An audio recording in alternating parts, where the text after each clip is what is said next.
All right, 828 fam. I am elated for this conversation. This is not an interview. This is 100% a conversation that I'm excited to engage in today. Really, I could have pressed record 20 minutes ago and you guys would have enjoyed some insight. But because KT is an actual friend of mine, you don't get a privilege to that because that was a friend catch-up combo.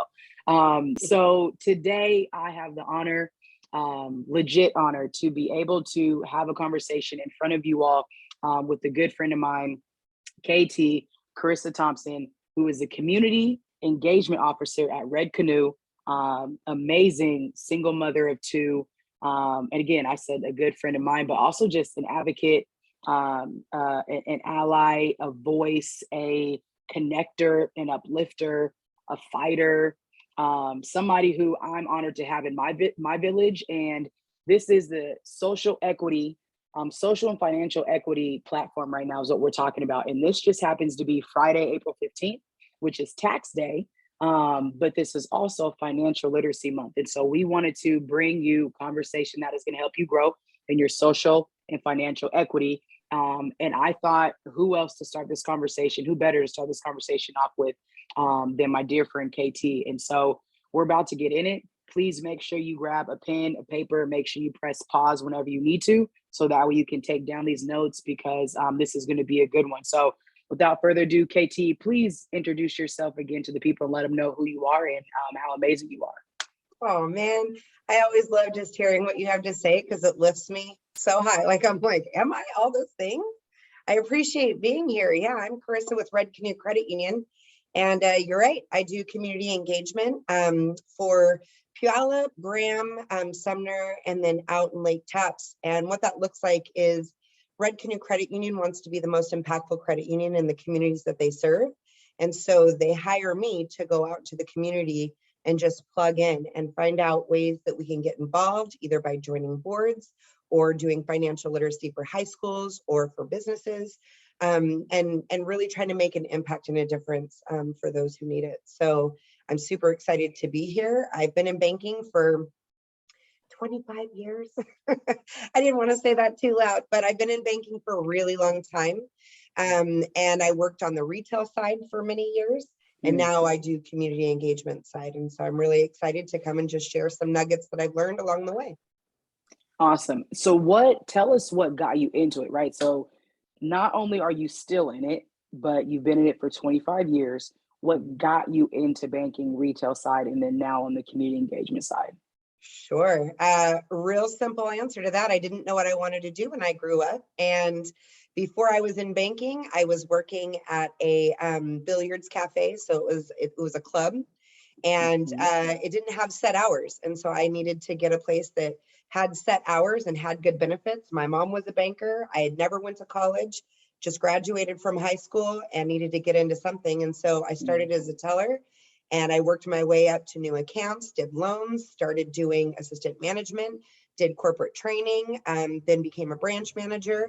And then they would send me into underperforming branches to fix them. So then every 2 years, I would switch to different locations and just plug in and find out how their processes were going. And I would find out what strengths everybody had and then put them in their strengths and then train them and then get out of their way and let them be successful. And so I did that for many years.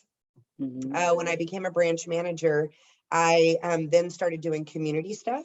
And so as I started getting involved in the community, I fell in love with it. And so Red Canoe had a position open that was just focused solely on that. And I was like, yes, please. So wow. Yeah, I got into that. Been there for about 6 years. So I'm excited. Yeah. Dream job. That's so amazing because I would say with working with youth and young adults, I don't hear many wanting to work within the banking system or finances. And I love what you just explained. Like there's multiple different ways you can be involved. And if I remember correctly, you don't really need a degree to be a teller or to get in, correct? Nope, right? Not at all. Okay. Yeah, you can start straight from high school. In fact, that's kind of the preferred method is start in there as, as a teller, right? As you get out of high school and just if you got time to lean, you got time to clean. So just go in there, get your grind on, learn as much as you can, and just, move forward. There's Yeah. tons of opportunity.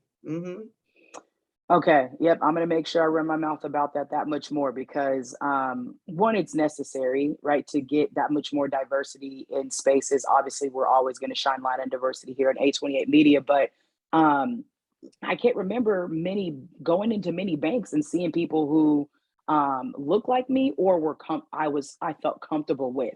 Going to a Right. bank is always more times than not felt more uncomfortable, especially with the way that I look sometimes coming to practice from practice. Like I got on hoop shorts or whatever, maybe a hat, my hair's all over. And that's it becomes an insecurity like kind of Mhm. factor.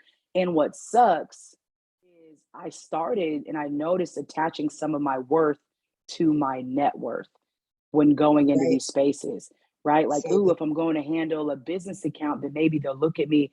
And that sucks. That's yeah, not what this is totally about, but it is from this social, right, and equity stance, that financial equity, 100%. like it's difficult. So I would love, do you do anything with that in the community as far as trying to get other like youth into that realm?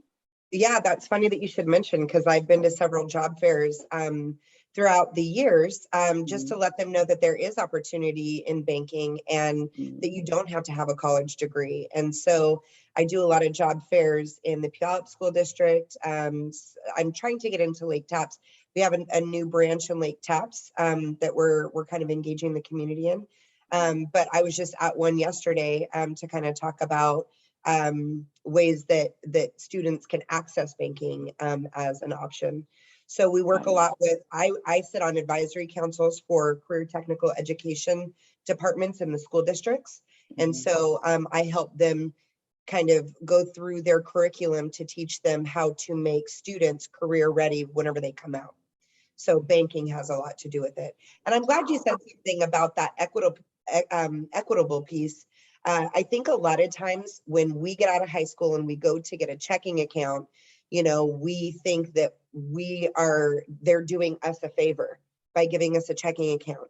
That's not the case. We are doing, you as a consumer, you are doing them a favor by choosing them. And so I think if we can just change our mindset to understand that whenever you go and find out what kind of accounts there are, you're interviewing them to see if they're a good enough institution to meet your needs.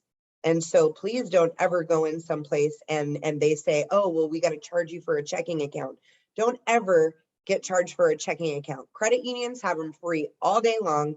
And so if you're at an institution that says you have to have X amount of money in order to get a free checking account, you're not, go to a credit union. They'll give them to you for free. And so I tell people all the time, if you're getting charged for your checking account, pull plug. Okay, we have to dive into two things. One, unfortunately, this week I had the most I'm still wrestling with it, most disturbing bank situation ever. And I was going to open a business account for one of my businesses, Task Leads. And the woman was so, and again, I'm in the South, but I haven't experienced, I would say, anything up until this point that I felt came from a place of bias, prejudice, racism, anything like that. And I've had okay interactions at banks prior, and at this particular bank. And I go in and I sit down, and she didn't ask how I was doing, didn't ask my name, just took my stuff, didn't address, literally did not treat me like a human. And I was sitting there and I was like, ooh, your energy is not. And the reason why I felt I started to go down that lane is because she was just helping an older white woman right before me. In the middle of me speaking and saying a sentence, she got up to continue to help the white woman with something and then came back. And I'm like, and then she started talking to me super short and rude and choppy. And I was like, okay, this might be a lesson on how to protect our energy. Then I was like, wait, no, this ain't a lesson on protect your energy. This is a lesson on autonomy and get up out of here. Right. So I said, Right. hey, I said, your energy is not, she was not, it's just not sitting with me. Well, I'm gonna, okay. And she just gave my stuff back real brash. And I'm skipping through a lot of parts of the story. And I just like almost ran out of there. Like that was not okay. And I love that you said that because the thing that I don't think we talk about enough is we're in charge. I'm giving you my money. 100%. Yeah. Well, and the piece to that that resonates for me is, you know, a lot of times people will just kind of put all their eggs in one basket. So they'll bank with one institution. And then whenever they find out that institution maybe doesn't do the best business accounts or doesn't do, you know, a particular product that they need, then they go out and they're searching for a financial institution. That's why I tell people have a relationship with 2.5 to 3 banks across the board. And when I say relationship, if you think about when you get your hair done, how many hairdressers have you had in your whole life? 1 I to even want 2, to talk about it. right? Most people Mhm. have 1 to 2 because your hair is a big deal. Well, guess what else is a big deal? Your finances. So Mhm. people typically stay with one financial institution, maybe 2 in their life, and they'll take all kinds of horrible treatment. And so I always tell people, go out and find relationship with Mhm. 2 to 3 institutions. Mhm. And by relationship, I mean someone who, whenever you go in and you interview them, right, you go in and say, hey, I want to learn about you. They want to know about you too. They want to know about the things that you have as a goal in your financial success. What does that look like for you? Because each individual is completely different. What financial success looks like for me as a single mom raising 2 teenage kids, I want to make it to next month. I want to make sure we have a house over our roof. What it looks like for someone who is, you know, retired early and, you know, may not have those same stressors. They might want investment properties. So for Mhm. them, financial success looks very different. And so we have to, as professionals in the financial world, remember that it's not about us, it's about the person sitting across the desk, and it's about that consumer and what's best for them. There's been many times where I've helped somebody across my desk and I'm like, you know what? I don't have the best loan rate for you, or I don't have the best product for you, but I'll tell you who does. I have a partner over here who has a really great product. And so I'm going to connect you with them and then, you know, get that best product. So I would only do for my client what I would do for my mother, right? Or Mm. what I would do for myself.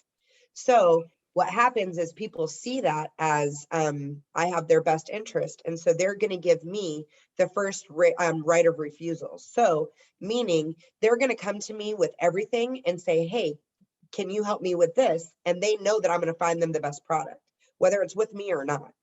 So I think that if you can find financial institutions that have that mindset, and I will say it is somewhat of a rarity. I mean, it's not, that's usually a lot of institutions think I need all of your stuff in order for you to be my client. That's not the case.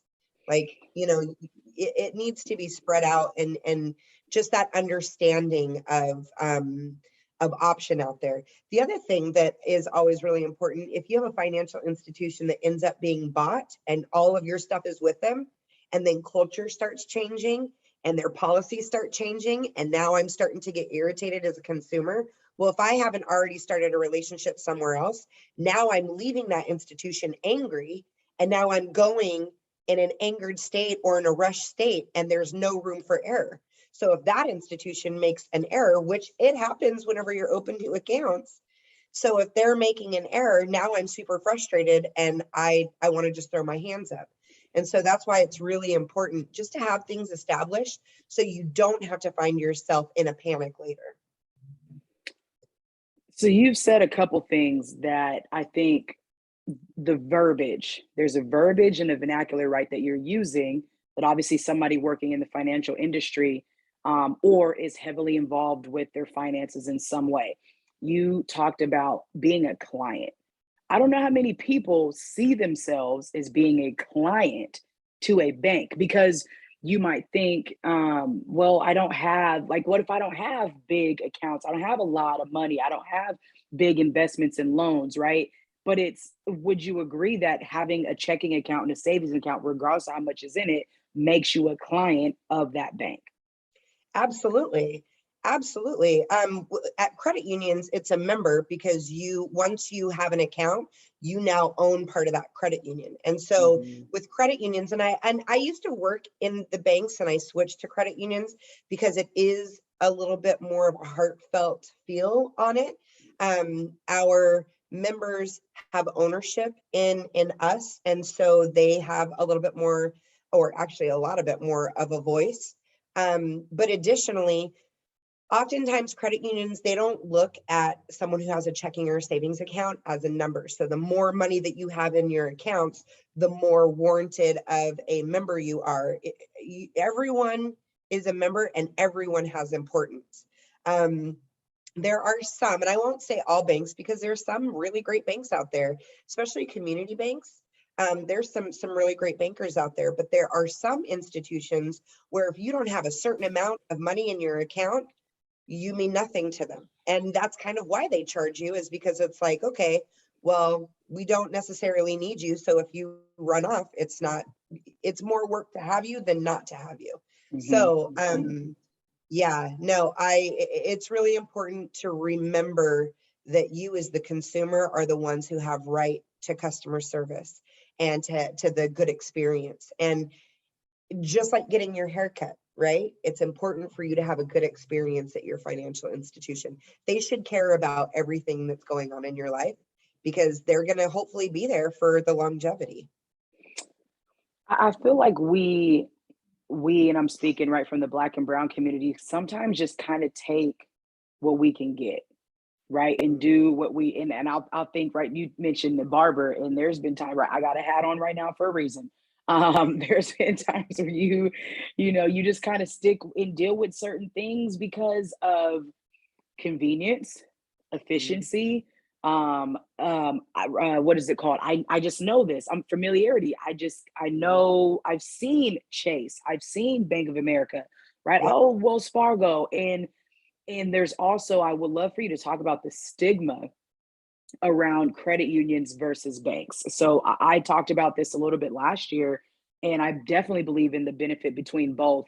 And there's also, I'd love to eventually at some point, talk about banking Black and how that's a whole nother option. And there's things that are starting to come up, with that as well. So within the SNE financial, we'll definitely start talking about like banking Black and what does that look like. But there's a stigma I feel like people have when it comes to credit unions, is if their money becomes worth less, or they're not going to be able to, well, how do I access it? How do I, do different things? And it's like, talk to us about how they can do just as much, if not more, for you than the traditional commercial bank. Sure. Credit unions, actually all financial institutions across the board, pretty much offer the same stuff. They just call it something different. And so where you might have one product at one bank, you might have the same product at a credit union, but they're just named something different, but they do exactly the same thing. Credit unions have online banking, they have mobile deposit, they have debit cards, they have ATMs. In fact, you can access any ATM of a credit union.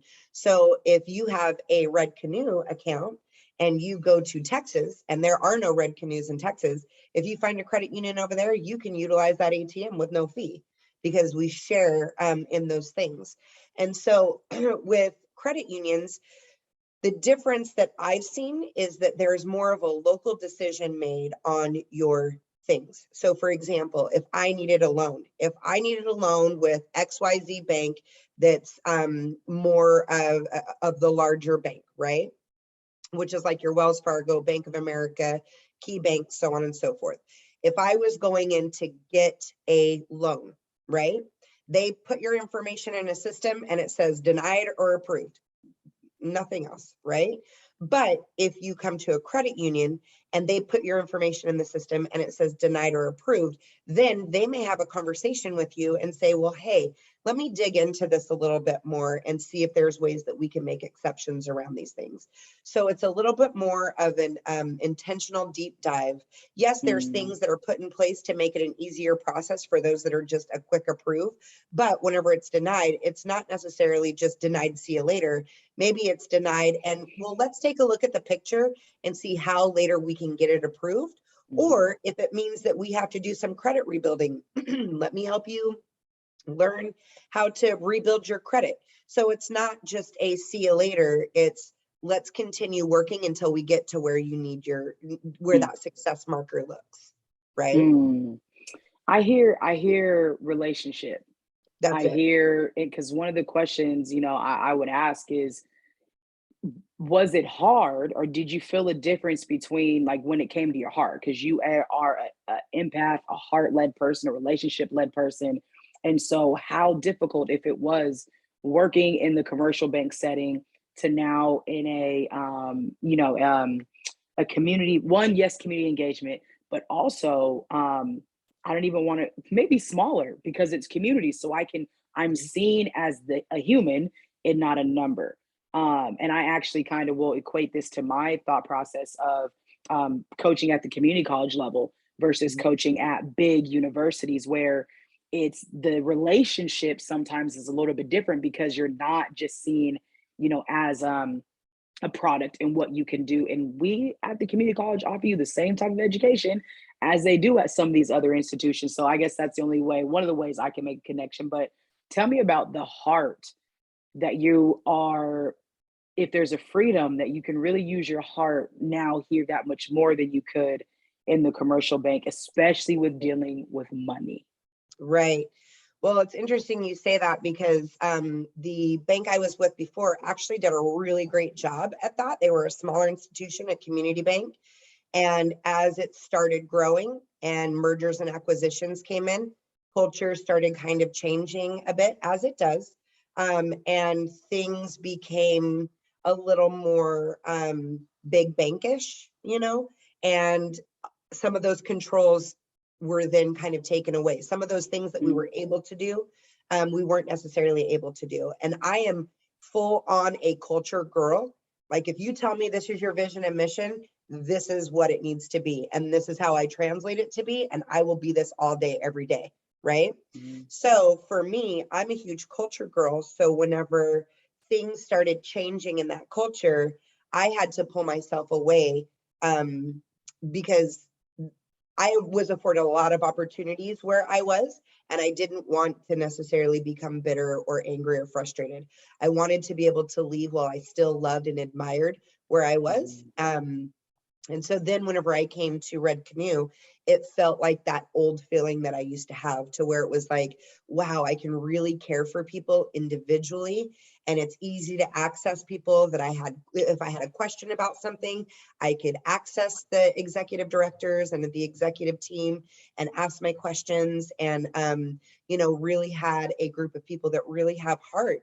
And that was one of the things that I fell in love with, is we have a concern for our community. That's kind of our internal mission, concern for our community. So mhm, embedded in all of our employees, that's kind of what we hear on a constant basis, is always having concern for your community. So whatever your community makeup looks like, being mhm. concerned at all times of how do I make it better. And so that was kind of the difference for me, being able to continue to do that.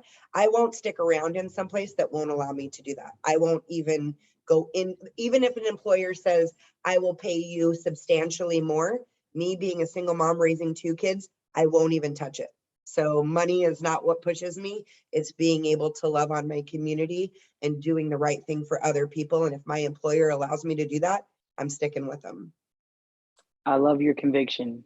That right there is why I'm honored to have you in my personal village because you're a woman of conviction. And I think that is hard to come by, but also Red Canoe is happy. They need to be happy, that they have you because I mean, if you're my first interaction, at an institution and or in the community or at a job fair and I'm in high school, it makes complete sense. And the energy you give off would change my thought process. One about credit unions, two about finances just in general, and three, I would say obviously with white women, right? Like, so I appreciate you being you. Um, so again, this is Financial Literacy Month, and I had asked the 828 Facebook group to drop us some thoughts, on their finances, and you lit up the comments with some amazing things that I was like, how do we not follow this up with the conversation? So one of the things you talked about was do not have all your eggs in one basket. Tell us Mhm. more.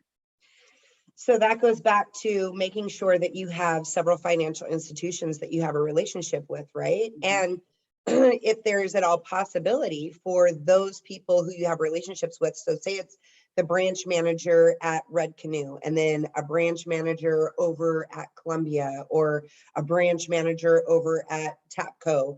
And they're all three together trying to find out what your overall success looks like and making sure that you get there. So how they can work in tandem together to create your success. And so that's something that financial institutions should be doing.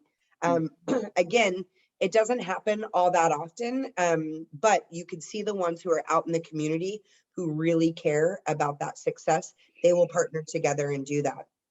The other thing is making sure that if you believe in a mission of a bank or a credit union, make sure that you're investing back into them. You know, I mean, if you're seeing a credit union or a bank really doing things for their community, like financial wellness, or they're doing things, you know, with veterans, or, you know, whatever it is in your heart and it mirrors and it matches, make sure that you're supporting them in that way, because that's how they're able to do even more.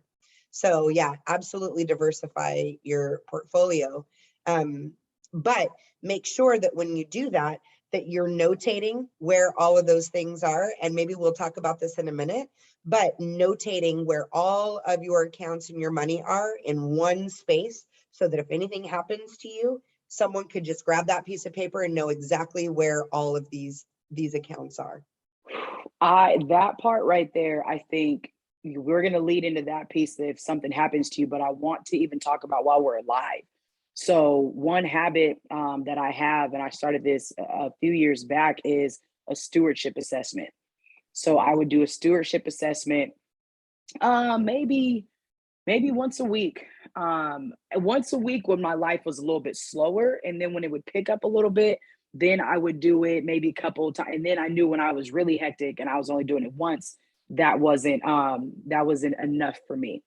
All that to say is I encourage people to do that. And the reason why I call mine a stewardship assessment is because I'm a steward over my money, right? Like, I believe my money's been given to me for me to steward it in different ways. And I need to be aware of how I'm doing that. So that's looking at my budget, the income, the outcome. Am I sticking to my do-you number? What are my assets doing? What credit cards do I need to pay off? And looking at all of those in different spaces. And right, you don't have to call it a stewardship assessment, but you need to be aware of what is going on with your finances. There's too much going on, too much theft, too much we spend, right? Either whether you're trying to, life just happens and you've got receipts, or maybe you don't keep receipts, and then all of a sudden you're like, I thought, wait, how did this? And so, you know, if you can turn on notifications from your banks, from the mobile apps, not to a stance that it makes you, you know, you get annoyed by it, but, you know, set a date, set a time. Do, if you have a family, do it with your family.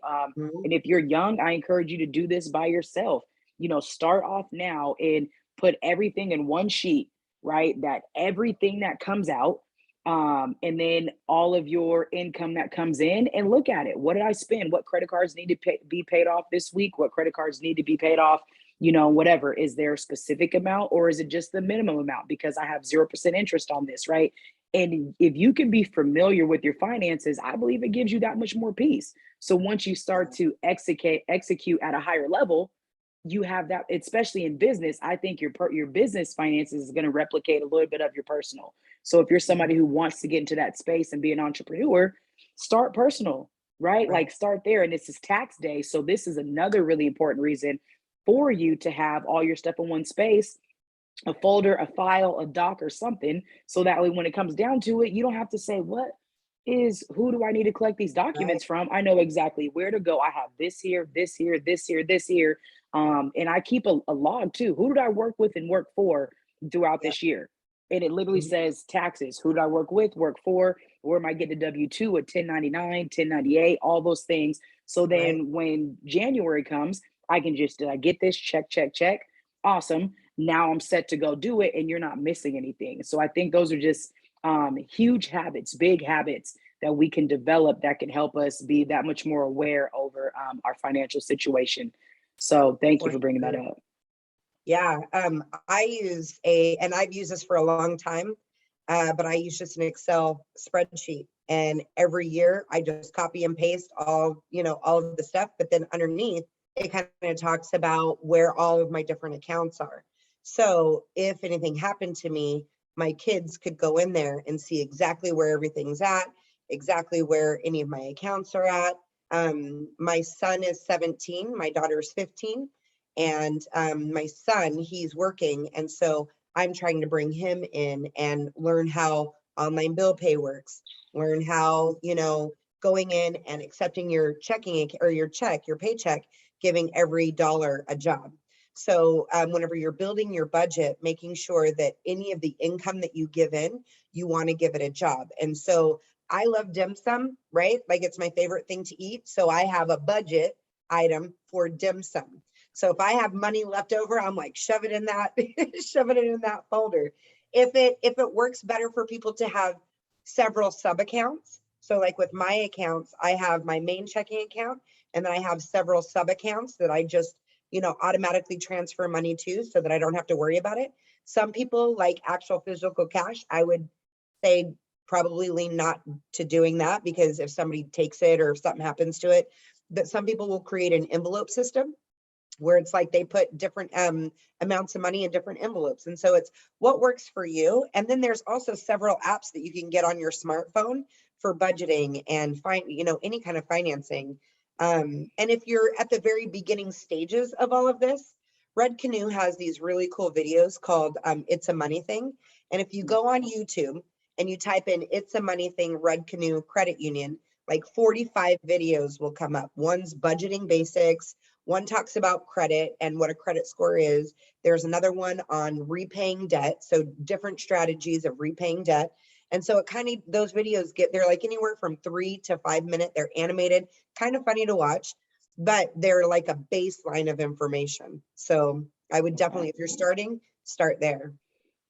I remember I used to do the envelope system when I was getting savvy. I went to college in California, and I got one of those envelopes the little accordions from the Dollar Tree. It was about this big, and it had the little plastic dividers.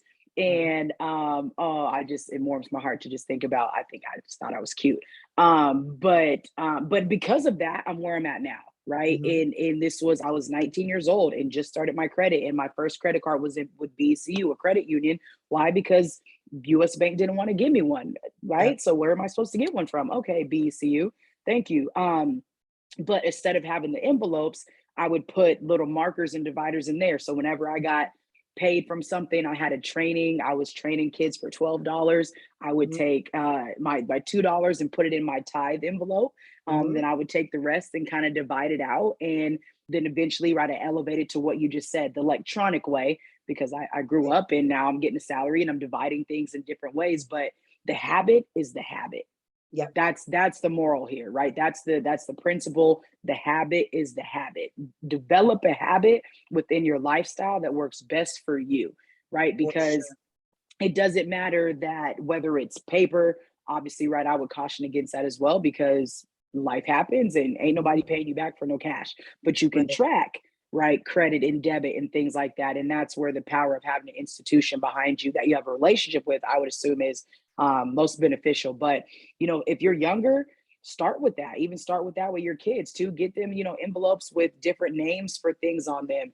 The other thing that you said that I love about each dollar having a job is when I was really, really into travel, I would have a line for travel specifically. So anytime that I saved money, boop, it was going in there. Or I had a specific budget line when I was trying to visit all 50 states. It went right into there. So whenever I went, that's where I would buy my flights and everything out of there. And any extra that I saved went into there as well. So I think, each dollar having a job is almost an underrated thought process that people, when they think of budget, they think restriction. When I think of budget, I think of freedom.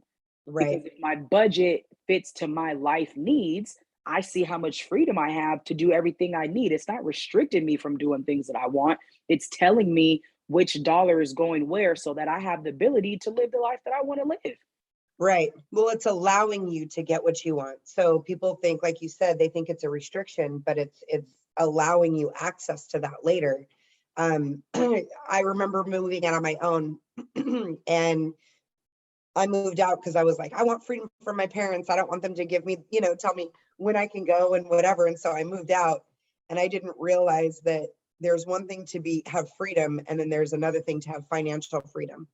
And whenever you don't have financial freedom, you ain't going anywhere anyways. So it's like, I wanted to be able to go out and do whatever I wanted, and I couldn't afford it. So then I was sitting at home by myself, not eating my parents' food. Listen, to me, you just said there's freedom and then there's financial freedom. Right. Then I've heard recently, there's a quote: rich people have money, wealthy people have time. That's it. So there's levels, right? You've got freedom, right? 18, you're free, you're an adult. Yeah. Then you have financial freedom. Then you have, you're rich and have money. And then you're wealthy, you have them all, Yeah. right? Because if I have time, that means I have financial freedom, I got money, and I got real freedom. And ain't nobody telling me when I can or can't or whatever. And I think that's what I've had a couple conversations with people this week too. And they're like, I want time and money freedom. And I think that is where the conversation is starting to go, that people are seeing, oh, just because I have money doesn't mean that I have freedom. Because if Right. you're working 50 side hustles, right, and you got the That's it. full-time job, 50 side hustles, all that stuff, it's like all you doing is working for your money and you ain't enjoying it. Right. And that's where people get into the bad habits of going out and buying things for happiness, because they think that, oh, okay, well, I need to go buy these things in order to access this happiness, but then I don't have time to actually go utilize them. And so it's like, it's just this, you become a prisoner to your job. So you become a prisoner to your employment, and some people end up not happy with where they're employed, but they can't go anywhere because they have so much commitment out there. And so, yeah, absolutely. There's so much to be said about freedom, financial freedom, and like you said, wealth, and really having that time to spend on doing things you enjoy. Yeah, that is huge. Okay, so we're gonna wind down here. I've got a couple more things we talked about briefly, and I really want to make sure we talk about this: preparing a will and preparing your kids. Oh man, yeah, that is so big. So, yeah, being a single mom, um, having children that I am responsible for, if anything happens to me, like their dad's not around. I mean, he's passed away a couple of years ago, and there's, I mean, I have family that will of course take care of them. But while their dad was alive, had I not had a will in place, they would have went to him, and that wasn't a healthy environment for them. So then the state would have taken them, and then they would have been in foster care until it would have been sorted out. So I always recommend, make sure that you have a will put in place. What do you want to have happen if you're no longer here? And I know it's a very daunting thought, and a lot of people get really kind of scared about this, but this is an inevitable thing that is going to happen. And whether it happens sooner rather than later, or later rather than sooner, it will be a thing. And there's nothing worse in this world than passing away and then having those who love you not only have to mourn you, but now they have to run around and figure all of this stuff out. And they really can't take the time that they need to go through that process. And so if you want to do your family or loved ones a favor, or show how much you love them, make sure you have everything ready to go. Like I said earlier, put a sheet down of where all of your finances are, where all of your loans are, if you have life insurance policies, if you have, any kind of insurance programs, if you have people, what happens with your car, right? I had a friend who her mom passed away, and they didn't even know what happens to the car. So she had some money in an account that was her mom's. And so she turned around and paid off the car, because she's like, well, we don't want that headache. Well, little did they know that car actually had a death benefit on it, to where if she passed away, it paid it off for them. So she didn't have to. But she didn't get that money back because,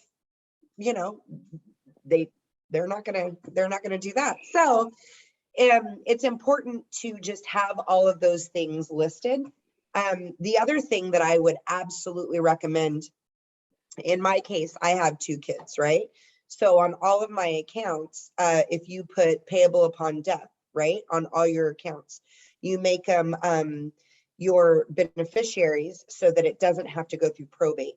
So any accounts that you need them to have access to right away, put them as beneficiaries on your actual account. So make them payable upon death so that all they have to do is show a death certificate and then they can have access to that money.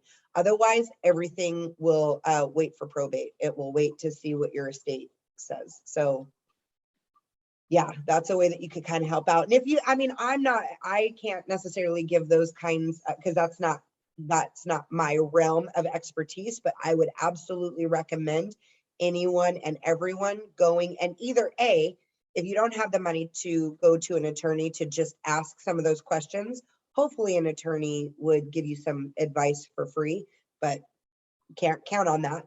Google is your best friend. Google is your best friend. So start looking that up, and I would just update that every couple of years. So go in every other year. I would look at your finances.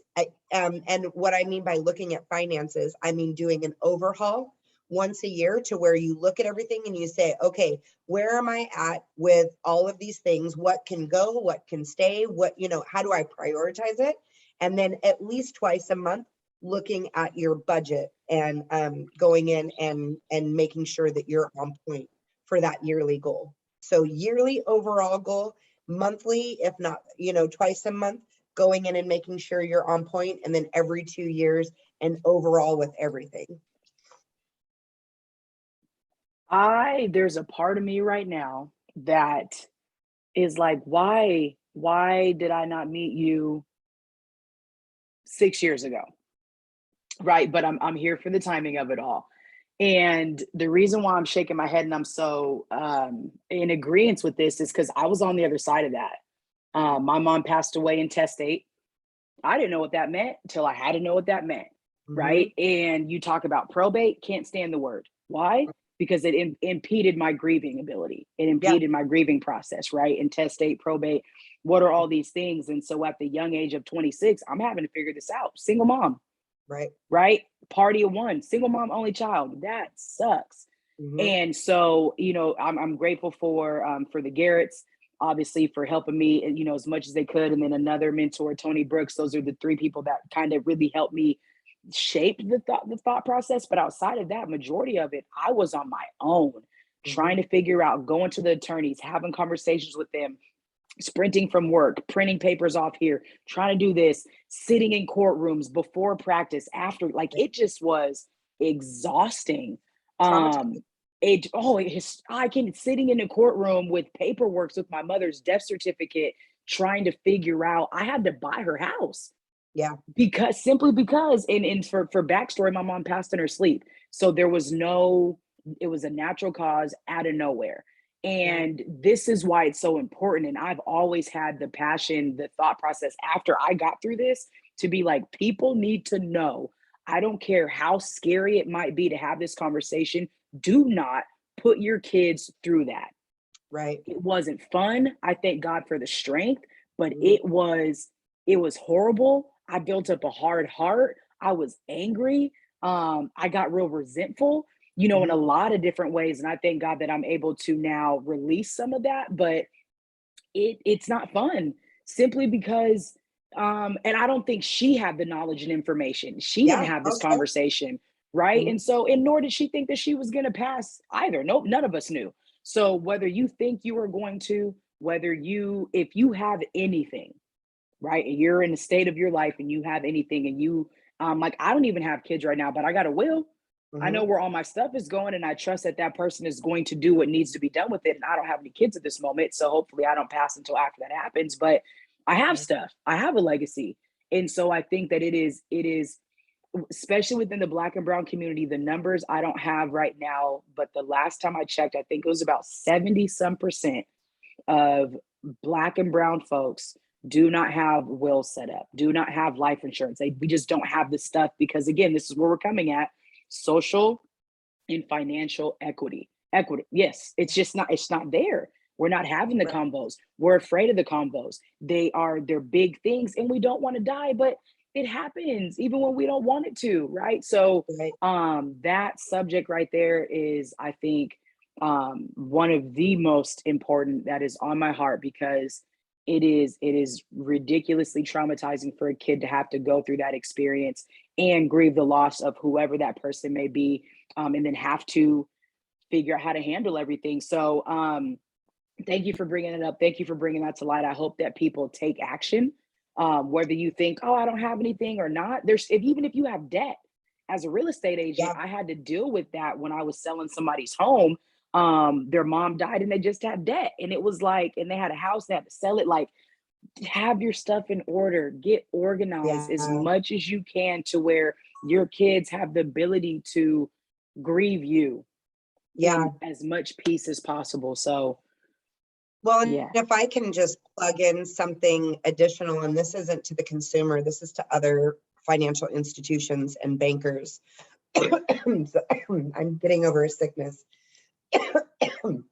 When you have somebody who comes in and has a death certificate, make sure how you're handling that Oh my is gosh. with such care. And I know many do, but there's times in financial industries where we get real busy, our lobby's booked, we're dealing with all of these other things. I mean, there's a lot of behind the scenes stuff in banking that people don't realize.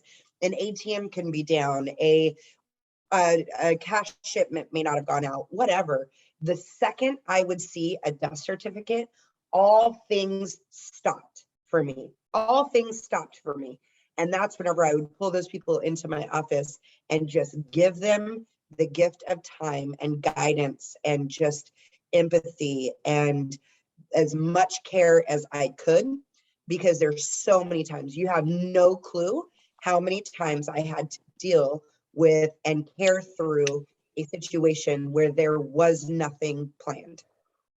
And so that's just a shout out to my other folks in the financial industry of just that moment is one of the most important moments in people's lives. And sometimes it can get lost in all the other things that you have going on. But I just urge you all, just stop for a moment and just realize exactly what that person's going through. And so I just wanted to throw that out.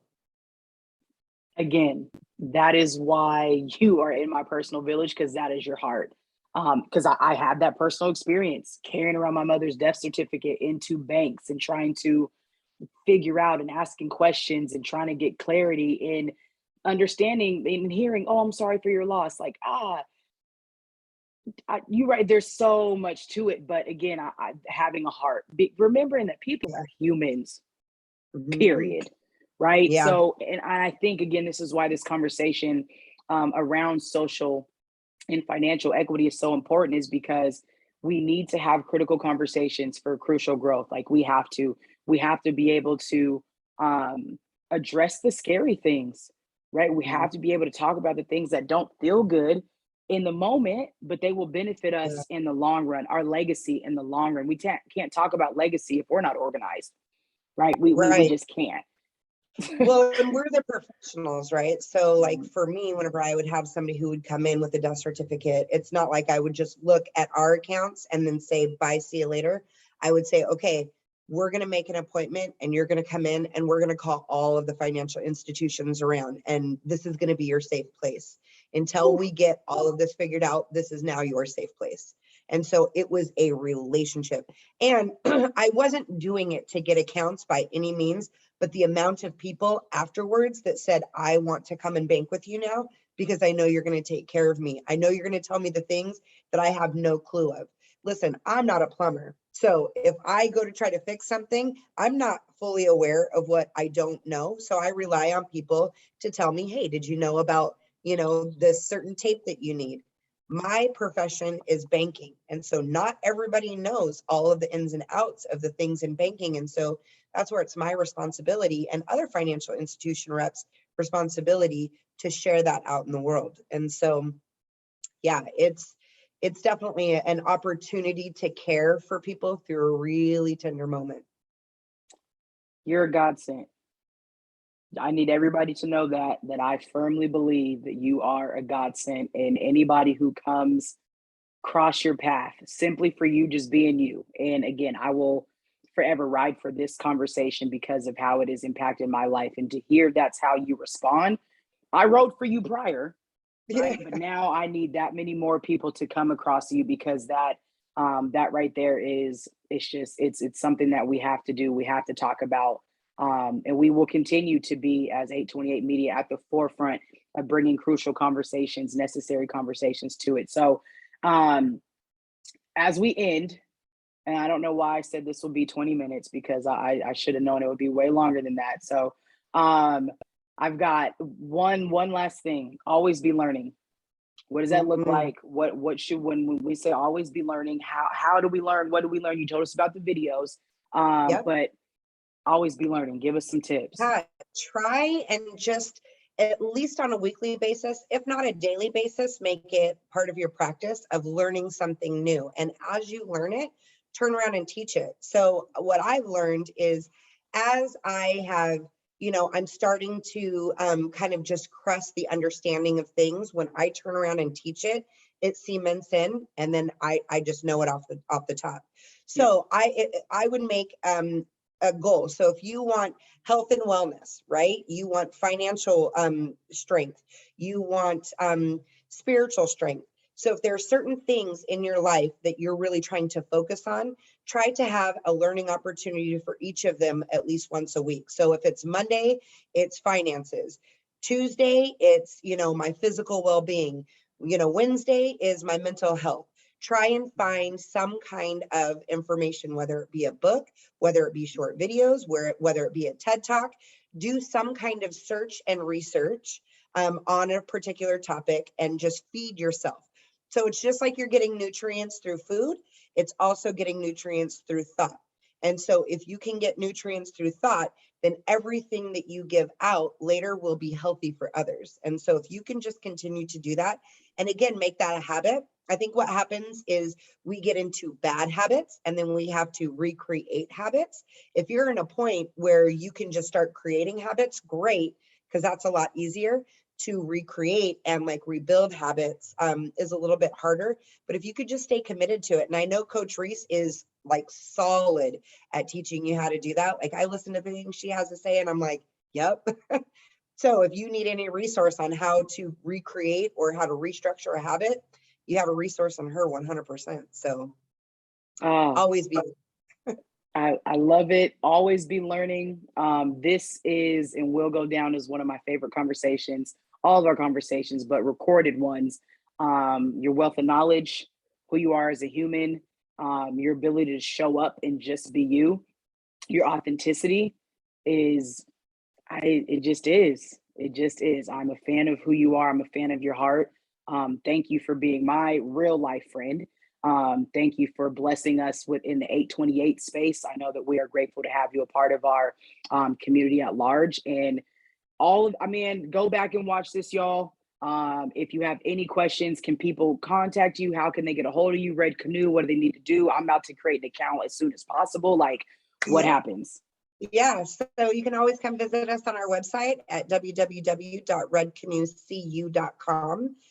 Or you can contact me at K Thompson, that's KTHOMPSON at redcanoecu.com. Or just give us a call. You can Google us and get our phone number, and they'll patch you over to me or any of our wonderful managers or assistant managers or any of our team members at Red Canoe. Everyone there, that's the one thing I will say. I always felt like such a unique individual in the banking world. And I came over to Red Canoe and I was like, they're all like this. How am I different? So you definitely will get people who care, even if you can't necessarily get a hold of me, but you can get a hold of me. So just give me a call or an email anytime. We're blessed. We're grateful. And I know Thank I'm walking you for away having from me. this. Yes, absolutely. I'm walking away from this better than I came into it. And we appreciate you. So that is it for our social equity, social and financial equity conversation with KT, with Red Canoe.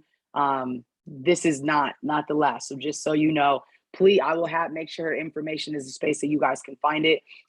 Utilize your resources. Don't be afraid to ask the scary questions, and always be learning. Thank you. Love you all.